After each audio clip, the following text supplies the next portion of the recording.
All right, welcome to week 6. This is the first part of week 6.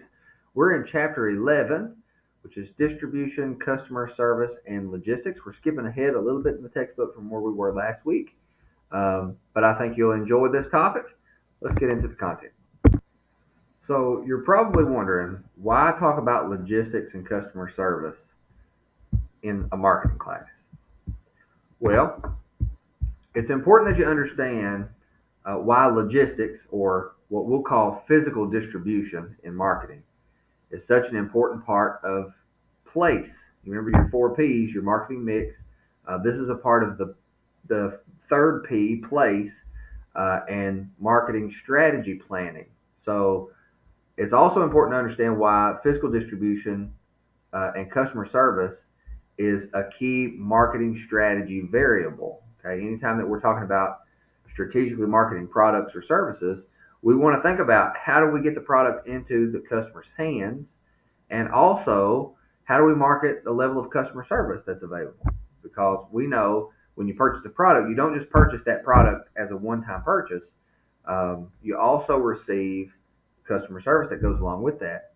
Um, it's good to understand that physical distribution concepts and why it's important to strategically plan how you store, transport, and all the other related activities for products. So, again, you're not just producing products and selling it. You also have to think about how you store the product, how you transport the product. Um, and I want you to be able to describe how firms cooperate and share logistic activities to deliver greater customer value. So let's talk about the evolution of marketing. Because marketing has changed over time, the way that we think about marketing and the way that we strategically plan marketing activities have changed over time. Um,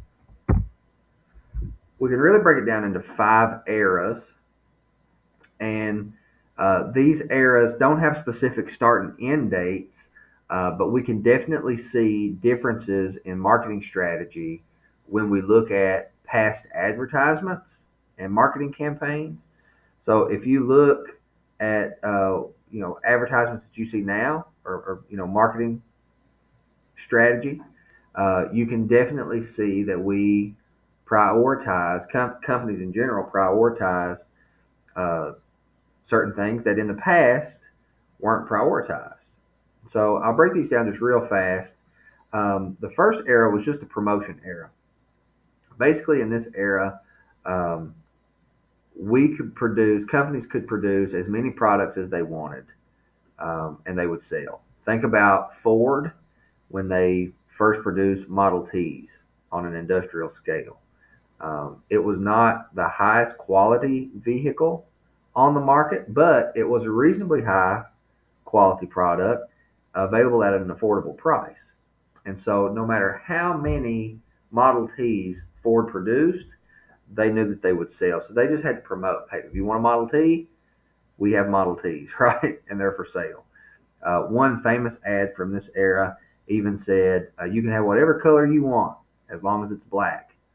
Meaning, the only color that they produced Model Ts in was in black. They knew that it didn't matter what color it was, they were going to sell them anyway. As many as we produced, we're going to sell.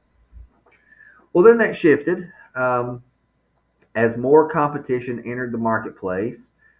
Marketing entered the selling era.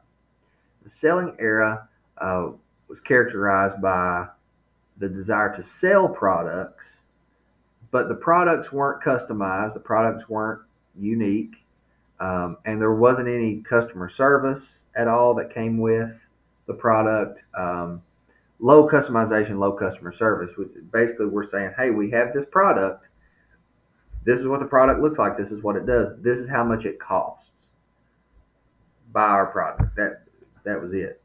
Um, Bicycle advertisements were really popular during this era, and it's a good example to use because there were a lot of companies producing bicycles during this era. So you could do a quick Google search for Schwinn ads in the 1920s and 30s, and you can see what I'm talking about. This is product that we are selling, please buy our product.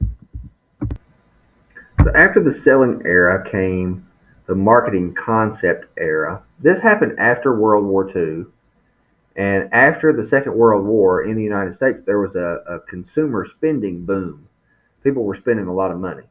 And businesses knew that they needed to be responsive to their customers if they wanted to keep their business long term.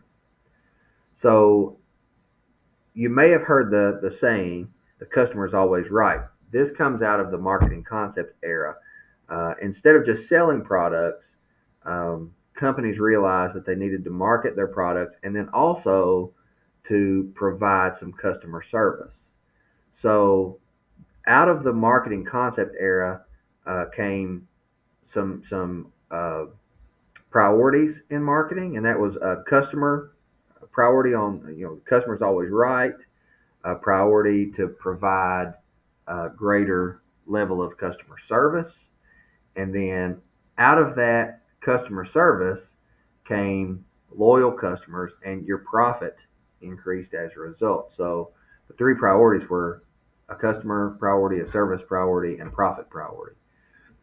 You still notice not a lot of customization in the products. We're not talking about relationships with customers, um, but you see that a part of marketing products during this period included customer service, right? Customer's always right. So from there, we see a change to customer relationship era. We call it customer relationship management, or CRM for short. Um, in this era, we can argue that we're in this era now.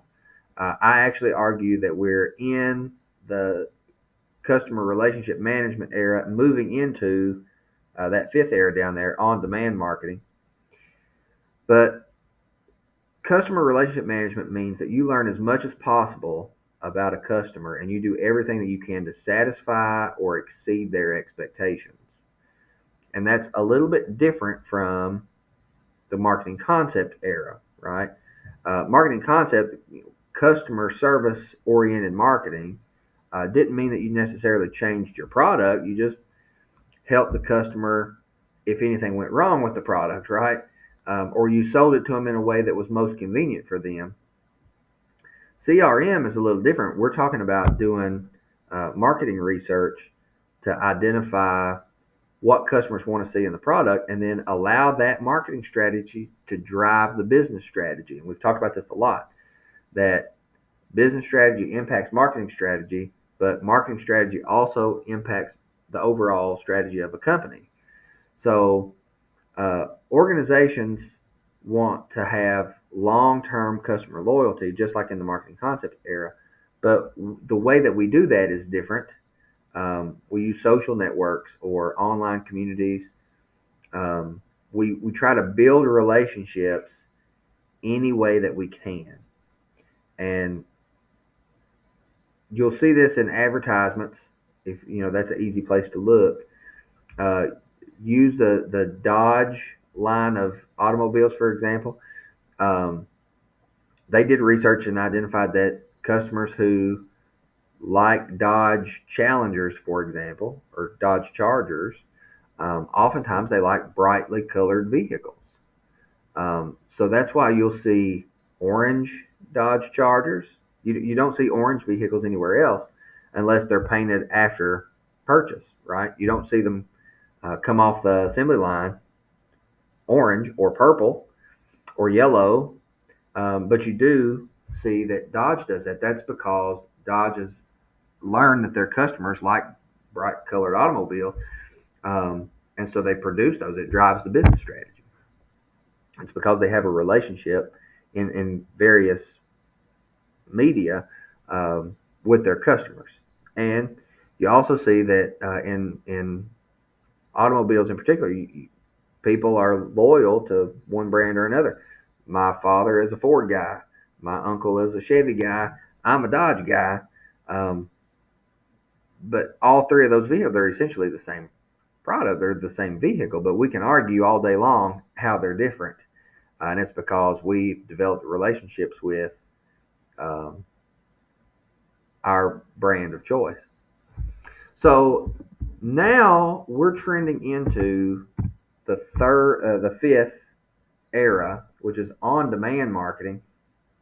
This is an emerging era.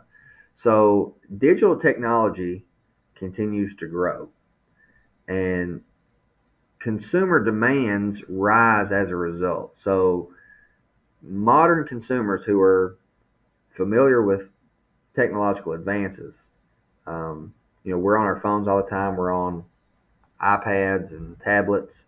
Um, the world looks very different now than it did during the promotion era or the selling era or even the marketing concept era. Now, customers want to interact with companies anywhere and anytime. So you're seeing things like chatbots on websites that you can go to and ask questions, and the artificial intelligence is programmed to provide answers back. Um, Customers want to use information in new ways and create new value from products. So they want to use products in different ways, or they have different priorities for products. They expect a personalized experience, and you know that if you allow your phone to, it will listen to your conversations. So if you have a conversation about Harley Davidson motorcycles, don't be surprised the next time you pull up your internet browser that your advertisements are for Harley Davidson motorcycles or similar products, right? It's because it's personalized. The advertisement is personalized to you. Um, and customers also expect that all interactions with companies should be easy. Okay, so it shouldn't be difficult to call a company and ask a question about their product, or it shouldn't be difficult to get customer service if something goes wrong with the product that you purchased. I expect that. I have no doubts that you do too. It's a hallmark of this on-demand marketing era that we're growing into. Okay, so CRM and on-demand marketing plays an important role for businesses for reasons that I've identified. We want to have long-term customers, and we want those customers to be happy with the product. Uh, yes, to a degree, the customer's always right, but we're also doing marketing research and we're creating personalized experiences for our customers. We want repeat customers who are loyal, and we want efficient and effective services. We basically distill it down to those things, and it's a part of the marketing strategy for a company. So as companies strategically roll out their products and use the marketing mix, this is an important part of that mix. And getting your products on time is essential because it drives business strategy. If customers aren't able to receive their products because of logistics, then they're not happy with your product and you may lose customers. So think a few years ago, you may remember during COVID, there was a logistical problem receiving microchips for Ford vehicles. And we have a Ford truck plant in Louisville, Kentucky.